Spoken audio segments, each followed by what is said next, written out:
Je suis avec Auria. On a la chance de donner une conférence à l'ISCOM, qui est une école de communication. C'est une conférence qui s'appelle Lunch and Learn. Ouais. Donc forcément, on mange et on apprend. On va expliquer ce qu'est le métier de youtubeur et les influenceurs, tout ce petit monde là. Ça va être bien, j'ai trop hâte. Bah ouais, est-ce que c'est un métier? En quoi ça consiste? Ouais. Enfin, parce que je sais qu'il y a beaucoup de gens qui se posent énormément de questions encore aujourd'hui. Moins qu'il y a 5 ans, mais c'est encore très présent, je trouve, les questions. C'est la première fois qu'ils reçoivent donc des youtubeurs, donc c'était vraiment top. C'est un métier que, on va dire, pratiquement personne connaît, l'envers du décor. Et là, vous allez pouvoir témoigner, ça c'est top.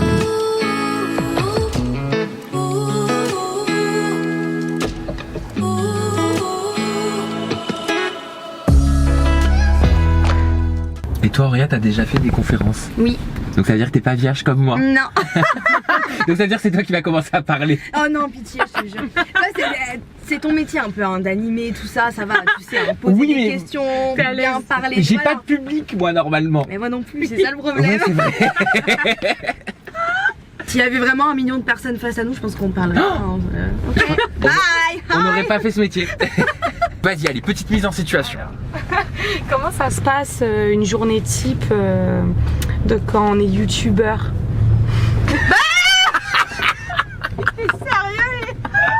Alors je n'ai pas de journée type car chaque jour ne se ressemble pas, voilà. C'est la course tous les jours et j'en perds mes cheveux. Je suis assez timide, donc je ne sais pas comment ça va se passer. En fait, je pense que je vais apprendre un petit peu plus sur moi. Oui. Aujourd'hui. Ouais. Non mais vraiment.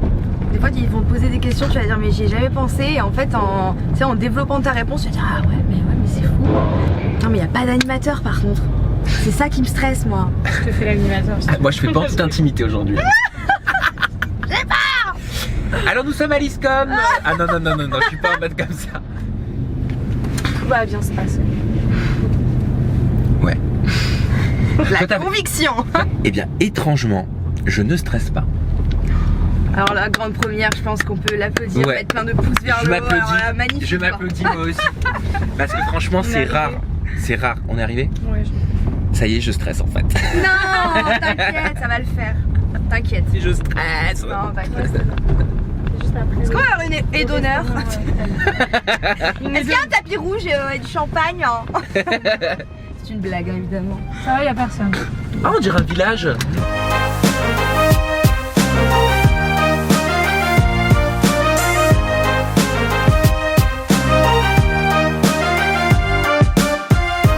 Je suis responsable pédagogique de l'ISCOM, responsable de la première année d'études. Alors, une conférence Lunch and Learn, c'est une fenêtre d'ouverture sur une fenêtre de culture générale qui veut sensibiliser les étudiants à quelque chose qui n'est pas enseigné. Donc leur donner un aperçu, quelque chose de nouveau qu'ils viennent découvrir sur leur pause déjeuner, au cours de laquelle donc, ils peuvent déjeuner comme son nom l'indique.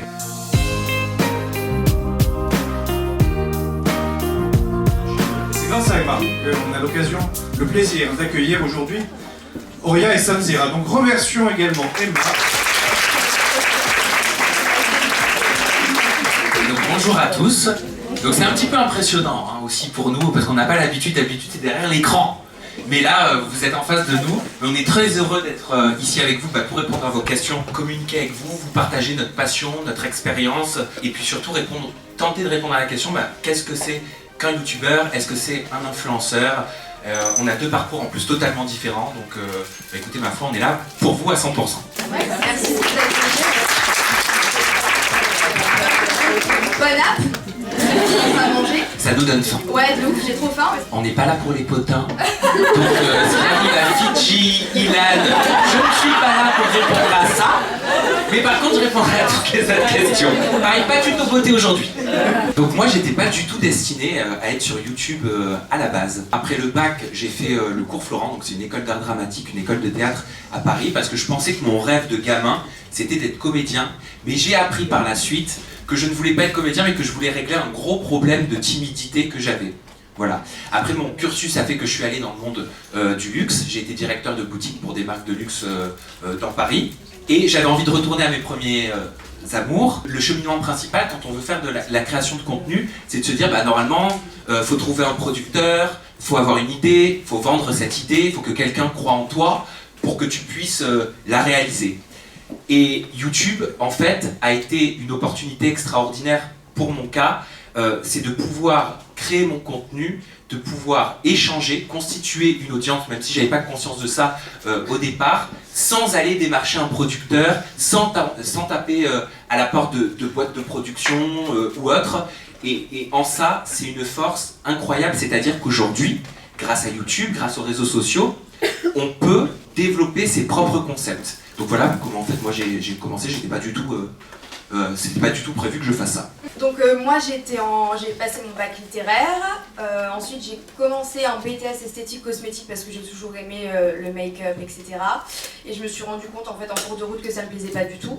Sauf que comme c'était comme vous, une école payante, du coup c'était un peu la galère d'arrêter. Tu te dis est-ce que je continue, c'était un gros sacrifice pour mes parents de me payer cette école. Donc moi j'ai voulu continuer. Et j'ai eu la chance extraordinaire d'avoir des parents qui m'ont dit tu t'es trop malheureuse, tu vas finir par tirer une balle donc arrête. J'ai dit ok super merci. Donc ils ont vraiment été hyper cool et ils m'ont dit prends une année pour réfléchir. Et entre temps j'avais commencé YouTube. Et je me suis dit bah c'est pas grave, je trouverai des petits boulots, j'avais mon BAFA, je ferais les centres aérés, les colonies. Et puis au final ça m'a donné beaucoup plus de temps pour créer des contenus et je me suis rendu compte que c'était ça qui me plaisait, donc j'ai pas du tout gagné ma vie tout de suite avec ça. Je pense que toi c'est pareil. Mais moi je savais même pas que je pouvais gagner ma vie avec pareil, voilà, je savais même pas qu'on pouvait avoir de l'argent avec YouTube, donc c'était vraiment par passion et par plaisir. Et puis après j'ai commencé à gagner ma vie et au final je me suis dit bah c'est mon job. Voilà, donc pareil, pas du tout destiné à faire ça. Moi, à mon niveau, c'était vraiment la passion de se dire, ok, je veux faire ce que j'ai envie de faire. Je veux avoir la liberté de dire et de proposer le contenu que j'ai envie de proposer. Et tout comme Auria, le mot influenceur, moi je trouve qu'il me correspond pas parce que le but n'est pas d'influencer. Je trouve que c'est ultra péjoratif de dire ça, influencer les gens. Surtout qu'il faut être très vigilant, et je pense que vous le voyez sur les réseaux sociaux, il y a de plus en plus de posts qui se font, de personnalités qui se disent influenceuses et qui vont faire la promotion de produits ou de services, et on va se rendre compte quelques semaines ou quelques mois plus tard que c'était pas forcément des structures hyper sérieuses. Donc là ça devient délicat d'influencer sa cible, d'influencer son public. C'est pour ça que c'est extrêmement important de faire attention avec qui on travaille, à qui on décide de faire confiance et qui va nous faire confiance. Je ne fais pas tout ce qui est lien traqué, etc. Quand des marques viennent me voir et me disent voilà on veut faire autant de ventes, je leur dis bah allez voir ailleurs parce que je suis pas vendeuse. En fait c'est pas mon métier, hein, sinon je serais vendeuse en boutique. Mais on a tendance à nous prendre pour des vendeurs et c'est clair que si on est payé, il doit y avoir un retour sur investissement. Mais des fois, vous payez aussi pour notre image, notre visibilité, la crédibilité. Moi, c'est surtout ça que j'apporte aux marques, de la crédibilité, de la visibilité. Après, si les gens achètent et sont convaincus, bah tant mieux. C'est un bonus, mais mon but premier, ça n'est pas de vendre. Donc je pense que c'est important de le dire. Et je travaille sur le long terme avec des groupes et des marques... où il y a un peu d'humain aussi, en fait. C'est toujours mieux quand on a rencontré les gens qui s'occupent de la marque ou les agences, de les voir, se faire un déj, voilà, de discuter et de se rencontrer avant. Parce que juste un échange de mails, c'est parfois impersonnel, c'est pas très bien ciblé, c'est pas très bien. Donc l'humain, il faut vraiment, si vous avez l'occasion de travailler avec des influenceurs, des youtubeurs, etc., je pense qu'il faut vraiment mettre l'humain tout en haut parce que peut-être qu'on ne s'en rend pas compte quand on est du côté des marques et des agences, mais c'est un des points, en tout cas pour moi, qui est le plus important. Et parfois, je vais adorer une marque, mais je ne vais pas du tout pouvoir voir la personne qui s'en occupe. Bah, je ne travaillerai pas avec la marque. Donc je pense que c'est important de le dire. Je ne sais pas toi si c'est pareil, mais l'humain, c'est important. Est-ce que vous pourriez continuer à vivre de votre passion et à continuer ce que vous faites si vous n'aviez plus les marques, les placements de produits, les posts Insta, les vidéos, etc. Moi, je fais très peu de partenariats de marques. Je tourne à ce jour avec uniquement 4 marques, mes marques de cœur, et j'en refuse quotidiennement pour les raisons qu'a évoqué Auria par rapport justement à ces emails qu'on ne prend pas en compte parce que direct ça donne pas envie de travailler avec une marque qui ne sait pas elle-même se présenter et qui ne sait pas elle-même se vendre parce que nous on saura encore moins comment en parler. Moi perso je pourrais encore vivre sans les marques. Je ne vivrai pas aussi bien, ça c'est sûr, mais en termes de chiffres, sur un an, l'année dernière, sur 58 vidéos publiées, il n'y en avait que 7 de sponsorisés. Je reçois 1000 mails par semaine. Voilà, donc Voilà pourquoi il faut aussi être un peu humain et avoir des mails qui sortent de l'ordinaire, parce que 1000 mails, quand c'est des copier-coller, que c'est tout le temps la même chose, c'est chiant. Et donc 1000 mails par semaine, tu fais le calcul, il y en a eu que 7 qui sont sortis du lot et où je me suis dit ok, je vais bosser avec eux et être sponsorisée. Après c'est ma stratégie à moi, je préfère être un peu rare sur le marché et je sais que je serai mieux payée que quelqu'un qui fait des partenariats toutes les semaines, ça c'est clair et net. Mais ouais, je pourrais je pourrais encore vivre de la monétisation de YouTube, mais c'est clair que moi c'est pas le plus gros, c'est pas ce qui m'apporte le plus gros, c'est plus mon travail avec les marques et les sponsoring en fait. Voilà. Je voulais savoir comment vous aviez vécu le fait de sortir de l'anonymat et si aujourd'hui vous regrettez d'être célèbre, enfin être reconnu dans la rue, etc. C'est clair que quand on commence, on s'attend pas à ça, forcément. Surtout que, toi je sais pas, mais moi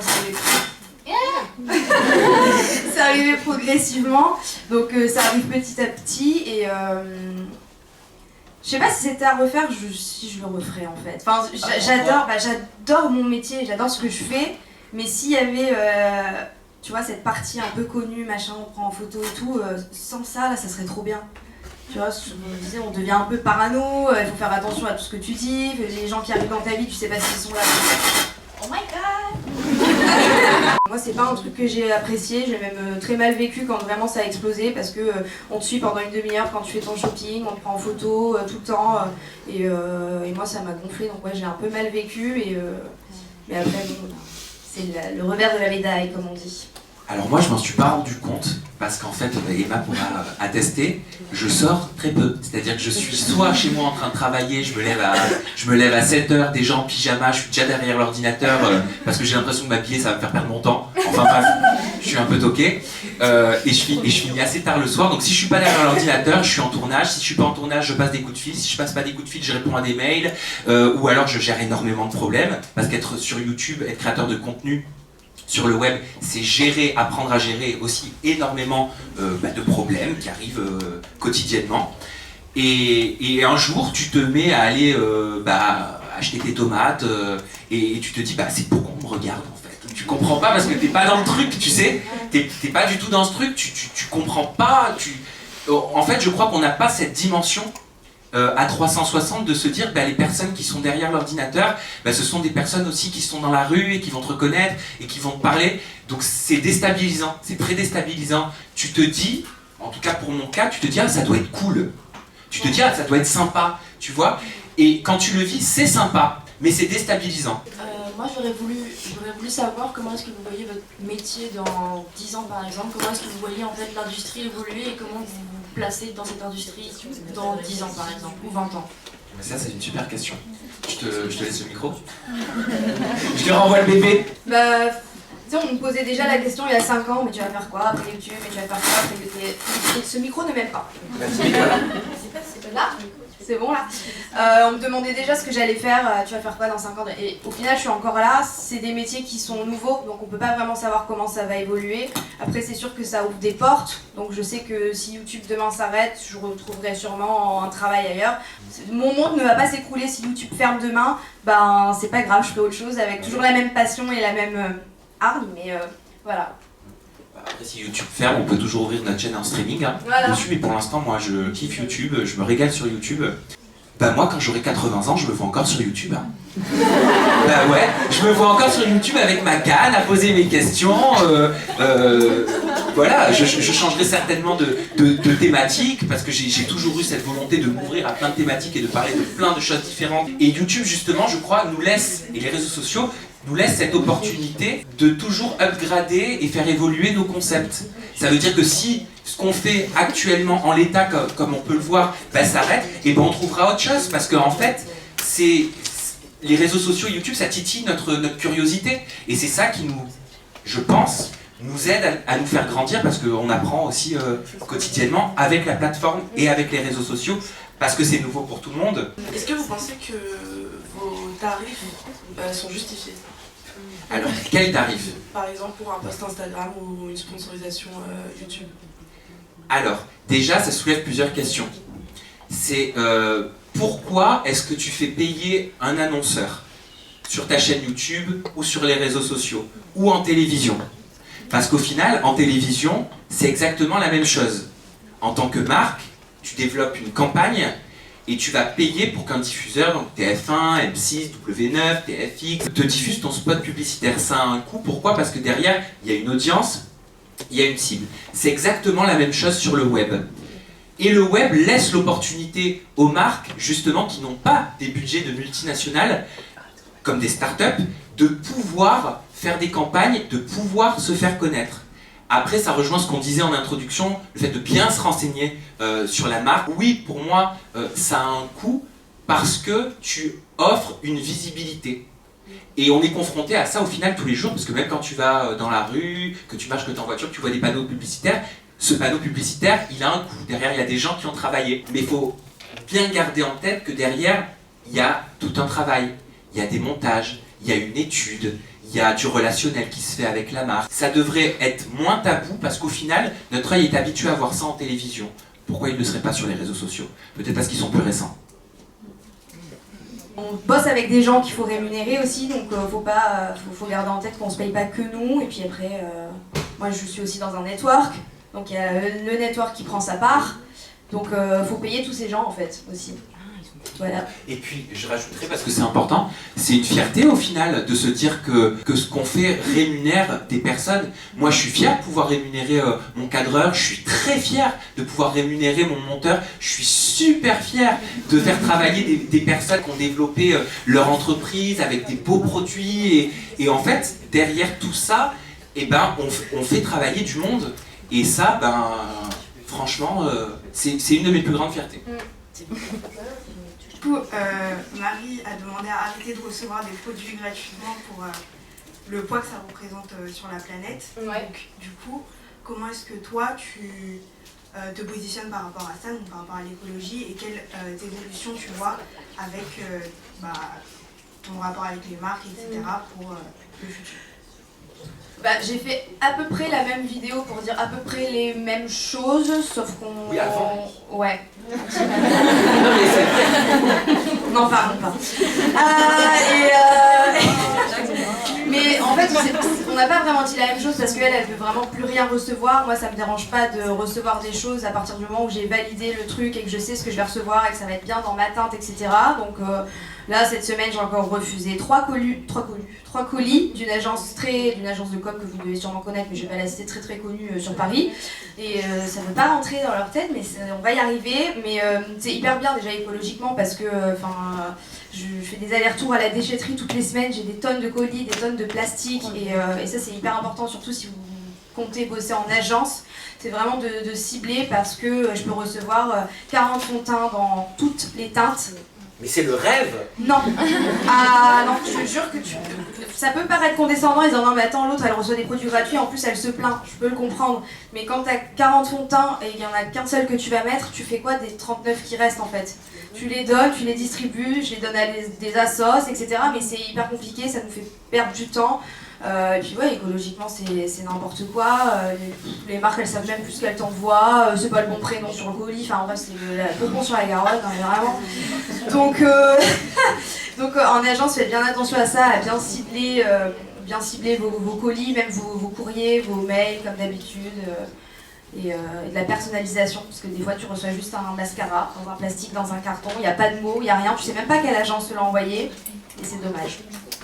Si c'est pas indiscret, au final, votre activité elle dégage combien par mois pour une fourchette?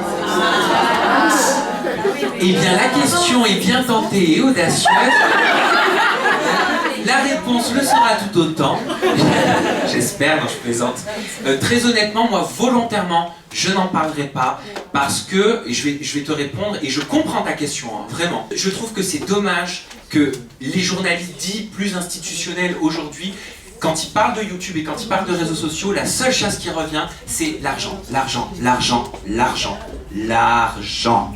Et au bout d'un moment, je crois que cette question, beaucoup de journalistes c'est sûr, ne se permettent pas de la poser quand ils ont en face d'eux un patron de société, quand ils ont un comédien, quand ils ont un producteur de film. On va rarement demander à un producteur de film qui vient faire la promo: ah ben t'as touché combien pour ton film en tant que producteur, parce que t'as quel droit déjà sur ta vidéo et t'as fait quoi, t'as réalisé aussi, ah t'as écrit, t'as ton nom, alors avec ce package t'as gagné combien? Voilà. Et pour cette raison, moi, c'est une question à laquelle je réponds pas. moi, je pense que je vais pas donner de chiffre non plus, mais après, je gagne quand même bien ma vie. Je pourrais... En fait, il faut différencier donc la SAS et en fait, moi, je suis salariée de mon entreprise. Voilà, c'est ça. Donc, en tant que salarié, moi, je ne dégage que dalle en salaire. Je vous le dis, je me paye 700 € par mois. Parce que tout le reste, je le laisse dans la trésorerie de l'entreprise, parce que ça me sert pour mes tournages, pour mes machins, pour les impôts. Notre cher État français qui prend 45% quand même. Imaginez si on prenait 45% de notre salaire tous les mois, c'est aberrant, mais c'est pas grave, on n'est pas là pour parler de ça. Et après tout le reste, je le mets de côté parce que moi je suis comme ça, je suis assez économe. Donc mon rêve c'était d'acheter une maison à mes parents, j'ai pu les aider. Donc maintenant je mets de côté pour moi, être propriétaire, mais ça dépend des mois, on ne peut pas gagner la même chose. Enfin, je gagne la même chose en tant que salarié de mon entreprise, mais il n'y a pas le même argent tous les mois qui rentre dans mon entreprise. Il y a des mois où il n'y a pas de partenariat, où tu en as refusé, où tu n'as pas envie, où il n'y a tout simplement pas. On gagne mieux, je sais pas toi, mais à Noël, on gagne quand même mieux la monétisation sur YouTube parce que c'est novembre, décembre, ouais voilà. Il y a beaucoup plus de publicitaires qui sont présents sur YouTube. Quand il y a malheureusement des attentats, des trucs hyper graves qui se passent, il n'y a plus de pub sur YouTube, donc on n'est plus rémunéré. Donc ça dépend vraiment des périodes. Et aussi, je tenais à dire sur la monétisation YouTube, on n'est pas tous payés pareil. 1000 vues, 1 €, je sais pas quoi, c'est pas du tout ça, mais alors pas du tout, on aimerait bien, mais non. Il faut penser qu'il y a les networks déjà. Moi je suis dans un network, donc ils prennent un pourcentage. Et aussi quelqu'un qui va dire merde putain fait chier dans toutes ces vidéos, les pubs ne veulent pas être affichées sur ces vidéos-là. Donc du coup bah il n'y a pas de pub et ils sont pas payés. Et quelqu'un qui est hyper lisse et hyper conventionnel, tout ça, bah, il va forcément mieux gagner sa vie. Donc ça n'a rien à voir. Chaque youtubeur ne gagne pas du tout la même chose et ça change tous les mois. Juste simplement pour ajouter quelque chose, il faut bien faire la différence entre le salaire qui est dégagé en tant que salarié de ta société, parce qu'au final, bon, moi j'ai eu du mal à comprendre, mais quand on m'a dit tu vas être salarié, t'es patron, mais t'es salarié de ta propre société, tu vas avoir des taxes sur ta société, sur toi, sur le salaire que tu vas te dégager. Sur... Explique ça, ta mutuelle. Ah, j'ai rien compris. Je n'ai rien compris. Donc en fait, c'est ça qu'il faut garder en tête, c'est qu'il y a la différence entre ce que ta société va générer comme chiffre d'affaires et ce que toi, tu vas te dégager comme salaire. Voilà, et ça c'est fondamental parce qu'au final, on gagne pas des 100 et des 1000 quand parce que tu choisis de te dégager toi ton propre salaire. Il faut bien la faire tourner ta société et payer les gens qui contribuent justement à faire tourner cette société. Je voulais savoir, ça fait quand même un moment que tu fais des vidéos sur YouTube. Au bout d'un moment, il faut quand même renouveler assez régulièrement. Enfin, je pense pas que tu puisses faire comment faire ses sourcils ou un make-up, je sais pas quoi, toutes les semaines. Est-ce qu'à un moment, t'as pas paniqué à te dire c'est ça qui... Enfin, je veux pas te paniquer. Hein. Ça fait 7 ans, je suis pas paniquée. Genre, tu t'as pas stressé en te disant là, faut que je sorte un nouveau contenu parce que les gens s'ennuient ou parce que j'ai plus d'idées. Enfin, comment tu gères le fait qu'il faut que tu sois constamment dans la création de nouveaux contenus? Bah, je suis quelqu'un d'assez créatif, donc en vrai ça va. Quand j'ai des idées, je les note tout de suite, comme ça des fois j'ai 3 mois d'avance d'idées et j'ai même pas assez de temps pour faire tout ce que j'aimerais faire. Donc à ce niveau-là ça va. Après bien sûr des fois il y a des concepts qui s'essoufflent, des trucs qui marchent moins bien. On le sent, on le voit, même les gens disent oh ça j'ai pas trop aimé machin, mais c'est pas grave, je prends leur retour en considération. Pour moi les gens qui me critiquent constructivement, c'est pas des haters, tu vois. Tu peux me dire que le son ça va pas, que la lumière ça va pas, que le thème bon, c'était bof, moi je le prends et j'essaye d'améliorer tout ça. Et il y a des phases, des fois ça marche moins bien, et puis après les gens reviennent et disent ah bah trop bien, ça c'est trop cool, je me suis réabonnée. Il y a des gens qui partent, qui reviennent, c'est un peu le moulin. Et puis après ta communauté elle évolue aussi avec toi, elle grandit avec toi. Moi j'étais ado, mes abonnés c'était des ados, maintenant on est des jeunes adultes, on grandit ensemble.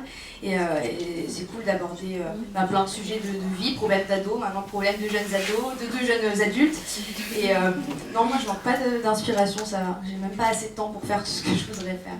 Bon bah alors on n'a jamais assez de temps de toute façon pour faire ce qu'on veut faire. Moi c'est pareil, j'ai mes listes avec tout ce que j'ai envie de faire, tu le sais, avec tous les projets que j'ai envie de réaliser. Et je pense aussi que parfois, quand ça commence, quand tu commences à voir peut-être que tu fais un petit peu moins de vues sur tel type de contenu précisément, c'est peut-être parce que faut se remettre en question aussi soi et se dire bah peut-être que je kiffe un petit peu moins, peut-être qu'il faut que je pimpe le truc différemment parce que nous aussi on grandit avec notre communauté et on grandit avec leurs envies, nos envies et on mixe tout ça et on développe de nouvelles choses. La dernière question. Alors c'est On n'a dit pas de people. Il y a du son ou pas? Oui. Donc en fait c'est un peu une double question. La première c'est qu'est-ce que ça vous a apporté Pensez beaucoup professionnellement, mais aussi personnellement, depuis que vous avez commencé sur YouTube. Moi, je sais que depuis 4 ans, j'apprends quotidiennement sur moi. Je suis poussé dans mes retranchements. Je vis des épisodes de ma vie, des situations que je n'aurais pas vécues en temps normal, que je découvre, qui me font peur parfois, qui me font stresser, qui me font pleurer, qui me font rire. Chaque journée ne se ressemble pas. Tu vois, là je te réponds, j'en ai des frissons. Parce que c'est vrai, en fait, je suis enrichi de toute cette expérience et je suis reconnaissant de ce que je vis et de tout ce que j'apprends, parce qu'en fait, j'apprends beaucoup sur moi. Je me rends compte que je suis capable de faire des choses et d'être dans des situations parfois stressantes. Et je me dis que, en fait, c'est tout le temps du dépassement de soi. En fait, YouTube, c'est mon sport. Je devrais faire un peu plus de sport, mais pour l'instant, c'est mon sport. Ouais, c'est une très très belle expérience. Bon, déjà, j'ai pu aider mes parents à acheter leur maison. Ça, c'est une fierté parce que je viens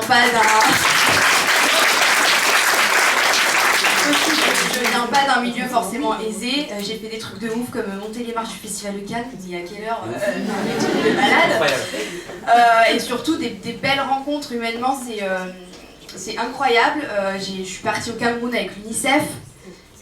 Ce voyage a changé ma vie et m'a changé moi vraiment personnellement. J'ai fait des rencontres avec des abonnés qui venaient à des meet-up et qui le lendemain rentraient à l'hôpital à cause de cancer. J'ai eu des papas qui m'envoyaient des mails parce que j'avais parlé de mutilation dans des vidéos et qui m'ont dit bah merci parce que grâce à cette vidéo ma fille est venue m'en parler et je pense que tu lui as sauvé la vie. Quand t'as des trucs comme ça, il y a beau avoir les blabla, les gens qui essayent de te mettre des bâtons dans les roues, quand tu sais que t'as ça, humainement ça m'a fait grandir, mais j'ai l'impression d'avoir 40 ans dans ma tête et je suis trop contente, vraiment. Donc voilà, c'est ça, la grande plaisir.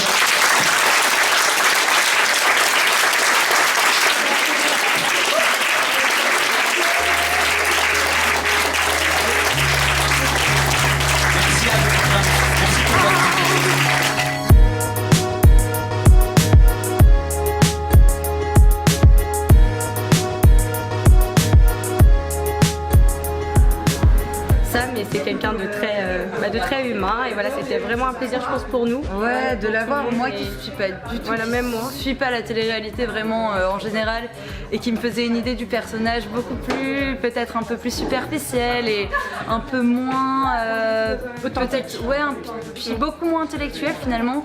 Bah, j'ai vraiment découvert une personne qui était beaucoup plus portée, enfin qui était très intéressée culturellement, qui était très passionnée aussi, mais pas uniquement passionnée par exemple par la télé-réalité, mais par plein de journalisme, par plein de sujets en général, très intéressant, super conférence. Voilà, vraiment super conférence et super personne avant tout.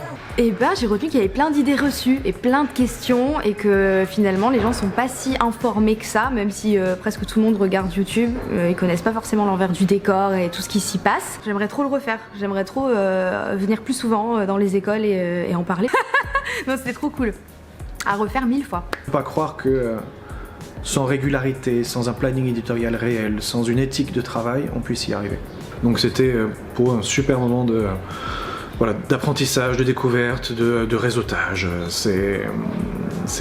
Pour moi, c'est un lunch emblématique. C'était important pour moi d'être attentif à tout ce qui se disait et j'ai essayé de répondre du mieux que j'ai pu. J'espère que j'ai réussi, c'est difficile d'avoir du recul, mais j'ai senti de bonnes énergies. C'était agréable en tant que youtubeur, en tant que créateur de contenu sur les réseaux sociaux aujourd'hui, d'expliquer en quoi ça consiste ce métier, en quoi ça consiste tout le travail qu'il y a derrière, à quoi ressemble l'envers du décor. Il ne faut pas se contenter de se plaindre et dire « Ah, les gens, ils savent pas ce que c'est, ils se rendent pas compte du travail qu'il y a derrière ». Il faut l'expliquer, il faut éduquer les gens parce que c'est un nouveau métier et c'est important d'en parler, c'est important de mettre des mots dessus, c'est important d'expliquer à toutes les personnes qui nous suivent ou non, aux futurs professionnels de la communication, en quoi ça consiste, qu'est-ce qu'est, comme les gens l'appellent, un influenceur. J'ai aimé cet échange, cette relation, cette connexion qui s'est créée avec les élèves.